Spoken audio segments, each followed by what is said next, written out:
Merhaba.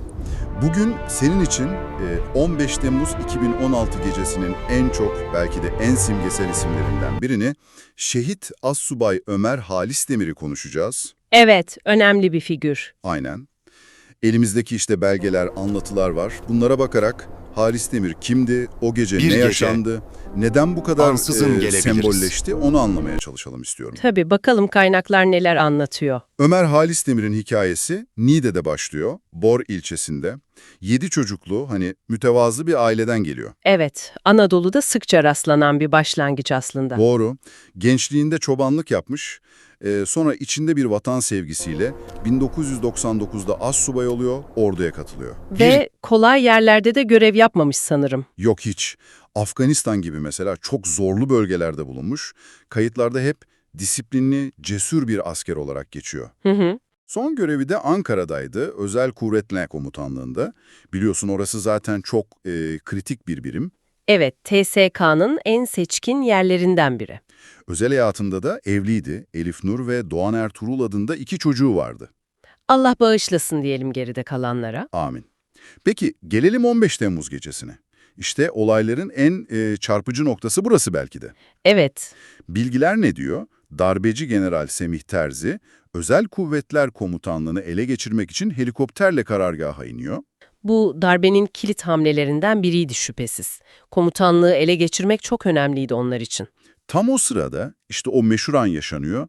Dönemin ÖKK Komutanı Korgeneral Zekai Aksakallı Halis Demir'i arıyor. Ve o tarihi emri veriyor. O konuşma, değil mi? Aynen. Aksakallı diyor ki, sana vatanımız ve milletimiz adına tarihi bir görev veriyorum. Tuğgeneral Terzi vatan hainidir, isyancıdır, onu karargaha girmeden öldür. Çok net bir emir. Ve devam ediyor. Bunun sonunda şehadet var, hakkını helal et. Halis Demir'in cevabı da çok net. Baş üstüne komutanım, hakkım helal olsun. Siz de helal edin. Tüyler ürpertici gerçekten. Yani o anki psikolojiyi düşünmek bile zor. Kesinlikle. Bu birkaç cümle aslında her şeyi anlatıyor. Yani görevin ne kadar kritik olduğunu, sonucunun ne olacağının bilindiğini, şehadet var deniyor açıkça. Evet, evet. Ve Halis Demir'in tereddütsüz kabulü. Bu hem o anki durumun vahametini hem de onun karakterini, bağlılığını gösteriyor. İnanılmaz bir kararlılık, sorgusuz sualsiz bir kabul ediş var. Ve Halis Demir bu emri yerine getiriyor.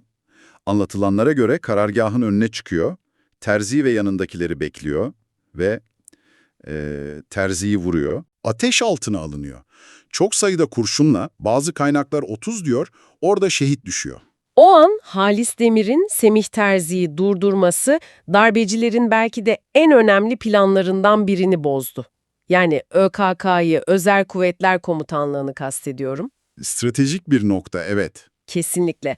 Orası ele geçirilseydi darbenin yönü, sonuçları çok farklı olabilirdi. Halis Demir'in yaptığı şey ÖKK'daki darbeci komuta zincirini anında kırdı, planlarını altüst etti. Sadece stratejik değil, moral olarak da bir etkisi oldu sanırım. Çok büyük etkisi oldu. Hem stratejik bir darbeydi hem de o gece direnen herkes için bir sembol oldu, bir moral kaynağına dönüştü. Yani onun fedakarlığı darbenin püskürtülmesinde gerçekten kilit bir an yarattı. Hem somut hem de sembolik bir etkisi var. Zaten şehadetinden sonra olanlar da bunu gösteriyor. Ömer Halis Demir ismi bir anda 15 Temmuz direnişinin sembolü haline geldi. Çok hızlı bir şekilde yayıldı. Evet, Türkiye'nin her yerinde meydanlar, okullar, parklar, spor tesisleri onun adını aldı. Hatta Niğde Üniversitesi'nin adı bile şimdi onun adını taşıyor. Evet, Niğde Ömer Halis Demir Üniversitesi oldu. Henüz 42 yaşındaydı. Yani bugün baktığımızda modern Türkiye tarihinde bir kahramanlık anıtı gibi duruyor adı. Öyle anılıyor, evet. Özetle, bu incelediğimiz kaynaklar bize şunu gösteriyor. Ömer Halis Demir o gece görevine olan sadakati ve tereddütsüz cesaretiyle bir inisiyatif aldı ve bu inisiyatif darbe girişiminin seyrini değiştiren anlardan biri oldu. Onu da milletin hafızasında ölümsüz kıldı. Tam da bu noktada aslında üzerinde düşünebileceğin ilginç bir soru var. Yani bir toplum, özellikle böyle büyük bir kriz anında neden Ömer Halis Demir gibi bir figürü bu kadar çabuk, bu kadar yaygın bir şekilde benimseyip adeta bir mite dönüştürür? İlginç bir bakış açısı. Bu durum o toplumun değerleri, kahramanlık anlayışı ve belki de sembollere duyduğu o derin ihtiyaç hakkında bize neler fısıldıyor olabilir? Bu da üzerinde kafa yormaya değer bir soru bence.